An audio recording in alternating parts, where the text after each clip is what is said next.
Hello everyone, இது summary of Tamil Nadu to Leh Ladakh டே 2.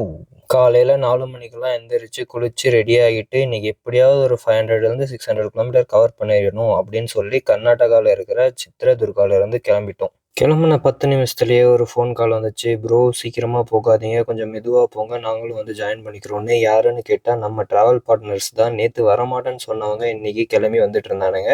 சரி அவங்க வரட்டும்னு சொல்லி நாங்களும் வண்டியை கொஞ்சம் மெதுவாகவே ஓட்டிகிட்டு போயிட்டு இருந்தோம். ஒரு 40-50லேயே போயிட்டு இருந்தோம். அதுக்கப்புறம் பார்த்தா எங்களோட வயிறும் சத்தம் போட ஆரம்பிச்சிருச்சு. ஒரு ரோட் சைட் ஷாப்பில் தமிழில் நேம் போர்டு போட்டுருச்சு, பாடுறா அப்படின்னு சொல்லிட்டு அந்த ஷாப்லேயே சாப்பிட்ருவோம் அப்படின்னு சொல்லி இறங்கணும். கடைசியில் அங்கே போய் பார்த்தா தான் தெரியுது அந்த போர்டில் எல்லா லாங்குவேஜும் இருந்துச்சு.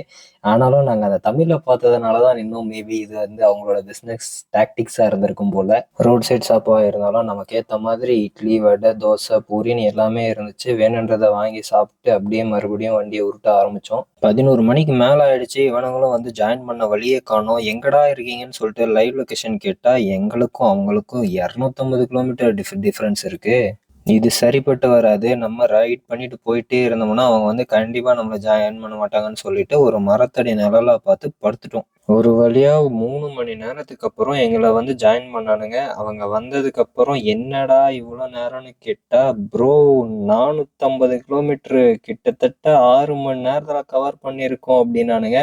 பசங்க வேற ரொம்ப பசியோட வந்துட்டு இருந்தானுங்க. சரி ஒரு நல்ல ஊரில் போயிட்டு நல்ல கடையில் லஞ்சு சாப்பிட்லான்னு சொல்லி 2 வண்டியில் 4 பேராக கிளம்புன ட்ரிப்பு இப்போ 3 வண்டியில் 6 பேராக கண்டினியூ பண்ண போகிறோம். ஒரு ஹோட்டலில் போயிட்டு நல்ல லஞ்சை சாப்பிட்டு பொறுமையாக கிளம்பணும். ஒரு வழியாக தமிழ்நாடு, கர்நாடகான்னு 2 ஸ்டேட்டை தாண்டிட்டு இப்போ மத்திய பிரதேசத்துக்குள்ளே காலை பதிச்சாச்சு. செம்ம வெயில், ஜூஸ் குடிக்கலான்னு சொல்லிட்டு சோலாப்பூர்னு ஒரு ஊர் வந்துச்சு. அந்த ஊருக்குள்ளே நான் போயிட்டேன். இவனுங்க என்னடான்னா அவுட்டர் ரிங் ரோடை பிடிச்சி வெளியே சோலாப்பூருக்கு வெளியே வந்துட்டானுங்க. சரி ஓகே உள்ளே வந்துட்டோன்னு சொல்லி ஒரு கரும்பு ஜூஸ் கடையில் 2 கரும்பு ஜூஸை வாங்கி குடிச்சிட்டு ஊருக்குள்ளே போய் ஒரு பாலத்துக்கு அடியில் யூட்டன் போட்டேன். போலீஸ் நிறுத்திட்டாங்க.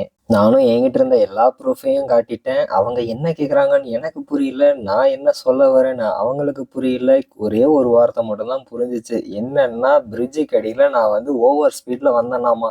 யூட்டனில் எப்படிங்க நான் ஓவர் ஸ்பீடில் வர முடியும்னு கேட்டேன். பட் அவருக்கு புரியல. வேற வழி இல்லை. அவர் 1000 ரூபா கொடுத்துட்டு நீ கிளம்பியே ஆகணும்னு சொன்னதுனால 1000 ரூபா கொடுத்துட்டு கிளம்ப வேண்டியதாயிடுச்சு. அப்படியே ட்ராவலை கண்டினியூ பண்ணோம். நைட்டு ஒரு 9 o'clock வரையும் கண்டினியூ பண்ணோம். அதுக்கப்புறம் பசங்களும் ரொம்ப டயர்ட் ஆகிட்டானுங்க. சரி இது சரிப்பட்டு வராதுன்னு சொல்லிட்டு பீடுன்னு ஒரு பெரிய ஊர் வந்துச்சு. அந்த ஊரில் போயிட்டு ரூம் எடுத்து ஸ்டே பண்ணியாச்சு.